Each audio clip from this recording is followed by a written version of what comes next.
Institute. We want to give you a warm welcome on this warm afternoon. It gives me great pleasure this afternoon to welcome you here for a very special event, very special discussion, and I promise it's not just another discussion on the Arab Spring. There have been a lot of them. But this one, our panelists are very distinguished, and they'll speak seriously about the day after the big events. And that's the hard part, because this is when the movements in Tunis and Tahrir Square begin to take shape for the future. Our panelists will explore strategies for assuring the success of the Arab countries' transition from autocracies to just, prosperous, and inclusive societies.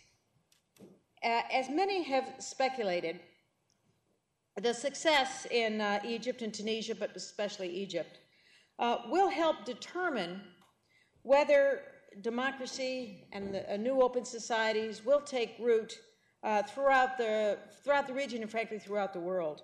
And so that's why it's so exceedingly important now to get it right in the day after.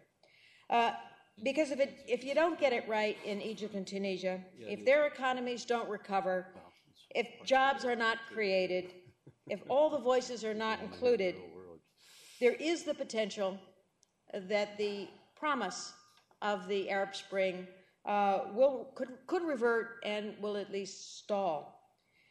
You know, I've never found that revolutions spring from thin air. And I have often thought that the seeds of this Arab Spring were first planted in 2002, you can make the argument anyway, with the UNDP Arab Human Development Report. The report was stunning. It was a wake-up call for many countries in the Arab world where they could see evidence-based facts on how they had fallen behind in education and all the other indicators. But the reaction was immediate, and it was very determined. Many countries throughout the Gulf and the Arab region started to invest in education, invest in science and technology, into girls' schools, and to open up their economies. And this has laid the foundation, the framework for the exciting events that we've seen earlier this year. We are very appreciative of the UNDP, not only for the report, but for coming to the Middle East Institute and joining as co-sponsors in this panel discussion today. We've got, it's really hard to imagine a panel of more distinguished discussants.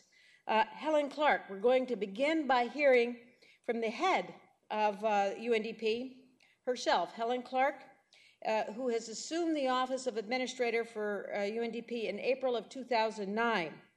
As such, she's also chair of the United Nations Development Group, which many of you know is the committee within the UN family for all of the programs, departments, agencies, et cetera, that deal with development. But prior, and very importantly, prior to coming to work for the UN, she served as Prime Minister of New Zealand for 9 years, 3 successive terms, quite a feat, from 1999 to 2008. So we're very honored to have her join us today. She'll be followed by Robert D. Hormats, who is currently Undersecretary of State for Economics, Energy, and Agricultural Affairs at the Department of State, which he joined in September of 2009. Bob was formerly Vice Chairman of Goldman Sachs International, which he joined in 1982.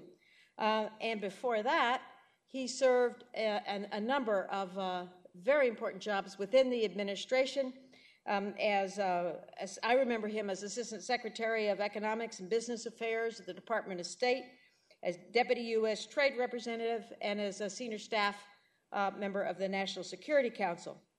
Our own Ned Walker is currently a professor at Hamilton College of Global Politics.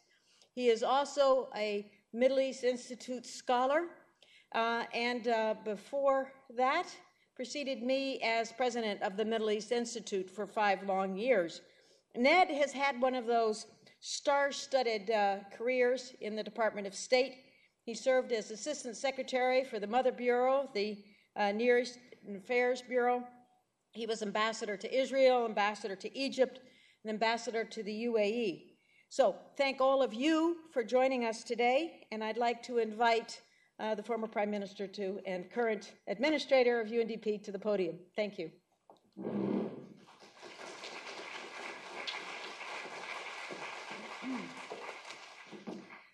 Thank you, Ambassador Chamberlin and co-panelists, Under-Secretary Hormats, Ambassador Walker, and distinguished guests and participants gathered today. And thank you to the Middle East Institute for co-sponsoring this event with UNDP, and also thank our hosts, the Academy for Educational Development. Ambassador Chamberlain began her remarks with some comments about UNDP's Arab Human Development Reports, which were commissioned, a series of them, beginning 9 years ago. And I think it's fair to say that in recent months, these reports have had more attention than they've ever had in the previous 9 years. They've been taken off the shelves, they've been dusted off, opened up, and they've been quoted very widely. And there's good reason for that, because a lot of the issues they pointed to are issues which have boiled over, simmered up in the uprisings of recent months. The first 4 reports variously drew attention to deficits in freedoms, rights and governance in the region, in education and the production and use of knowledge, and in women's empowerment. The most recent report, which was ready for release when I arrived at UNDP and was duly released, was done through a human security lens or perspective, highlighting widespread challenges in the area of human security. And one of the issues it drew attention to was the very high rates of youth unemployment throughout the region. Now, while those reports covered then a range of topics in depth, they had a clear central message, and that was that in the interests of human development in the broadest sense in the region, things needed to change.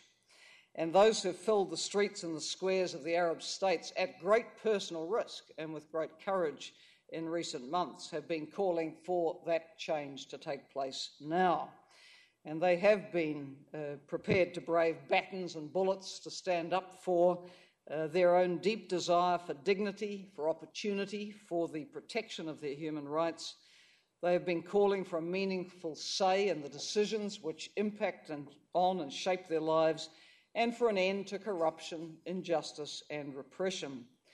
Now, we can see a number of factors contributing to this groundswell of anger against both economic and political exclusion and the denial of basic rights.